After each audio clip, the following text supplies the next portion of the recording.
Hello and welcome back to our channel. Don't worry if you're an LOL player who can't climb as a support, we'll assist you. Here are 10 tips for climbing as a support in League of Legends. Number 10. Make a new account. Drop whichever account you're currently using to climb and turn it into a fun account. Collect skins on it, play events on it, and create a new account for simply ranked. You see, once you spend enough time in a certain rank, your MMR is locked because the game believes that's the rank you should be in. And once you're locked into that rank, you lose and gain the same amounts of LP for each game you win and lose. Still, if you create a new account that is unlocked, you'll gain far more LP than you lose because the game is attempting to figure out which rank is supposed to be yours. Number 9. Do not play as an enchanter. Enchanters should not be played, first and foremost because they are uncomfortable to watch, and secondly because the enchanters can make good teammates great, still they cannot make terrible teammates excellent. When you're playing in these low elo games, it doesn't matter how much you heal or protect one of your teammates, nothing you can give enchanter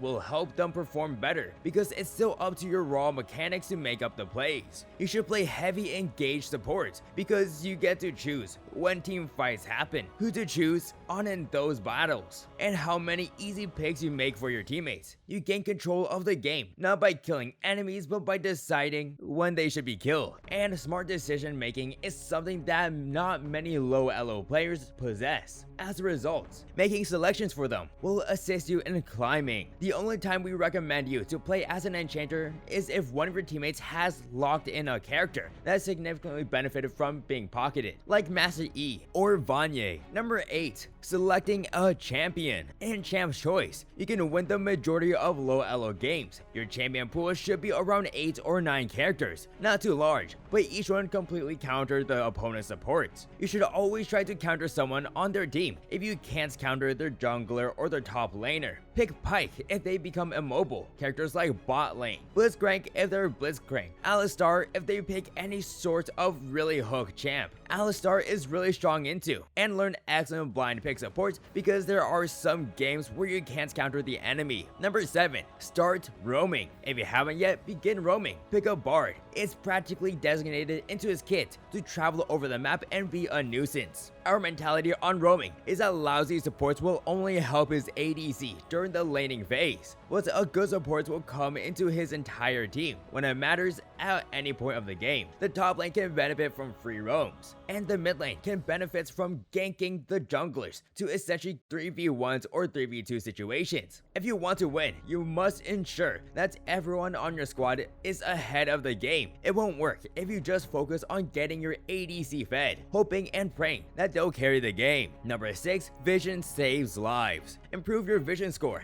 as a support. Keep in mind that your pool of wards is nearly unlimited, whereas the laners with whom you're playing have a very limited pool of wards that they can use throughout the match. So, a full minute before any objectives are up, you want to make sure that there's a good vision of that. You also want to make sure that you leave wards around other people's lanes, not just your own, because you don't want to let them die on their own. Always make sure you pick pink ward on you, even if you have one down, as long as you have the gold and one inventory space available. This applies to both pink and normal wards. Even if you got 1 or 3 down, you want to keep putting them down. Just because you put down the max on wards doesn't mean you shouldn't keep placing down more. As you and your team move around the map, remember to move those wards as well, and never be afraid to recall if it's just for wards. Number 5. Follow your carries. You may think that following your carries outside the laning phase is because you want to follow the person on your team who is the most fed so that they can get more kills and do better in the game, but that is not the case at all. We studied the people who play that elo as well, so this tip is purely psychological. The reason you don't want to hang out with individuals who aren't good at your game is that low elo players have a very fragile mentality. Players who perform poorly in a game have a very low probability of contributing to anything, so they will frequently push lanes by themselves and gain solo golden XP, which you should allow them to do so because they don't have the mechanics to beat people who are doing better than them when they're behind. You don't want to follow them into those lanes where they're pushing alone because you want to let them get that solo golden XP. So instead, you want to follow your carries or the people that are performing well. Number 4. Play at the right time. Attempt to determine when the time of day is the absolute worst for playing. If you're busy with your school or your job, you may not have a choice, and you may be forced to play at a specific time every day. However, if you have the opportunity to play whenever you want, begin determining the time when you lose the most games during the day. We can already tell you that any time after midnight is a complete coin flip. There's no skill involved in any game played after 12 o'clock. However, you may find that playing in the morning or the weekend afternoons will make you play worse, depending on where you are, because there are so many players in the league. To add to this suggestion, do not rage queues. If you're losing a lot of games, stop playing them. Make it a rule to get on and play 2 games every day. And if you don't win either of them, stop playing and take a long break. Either play something else or do something else. Return to the game as if it were a new session and play another 2 games. If you win either of those 2 games, that's when you should keep playing and trying to climb. You only get a sense of how the day will go based on those first 2 games, so don't keep playing if you lose those 2. Number 3, change your controls. Nobody seems to mention it, but the controls in League of Legends or any MOBA game are bad. Try trying things like combos with summer spells and wards and figuring out which buttons on the keyboard and mouse are best for you, instead of the default controls in a practice match with only yourself. We believe that the flash, ignite, and ward buttons are placed on the very worst keys possible. Some high elo players don't use the default controls and instead use the much stranger ones. It's entirely up to you, but you should spend some time figuring out which controls are ideal for you. Number 2,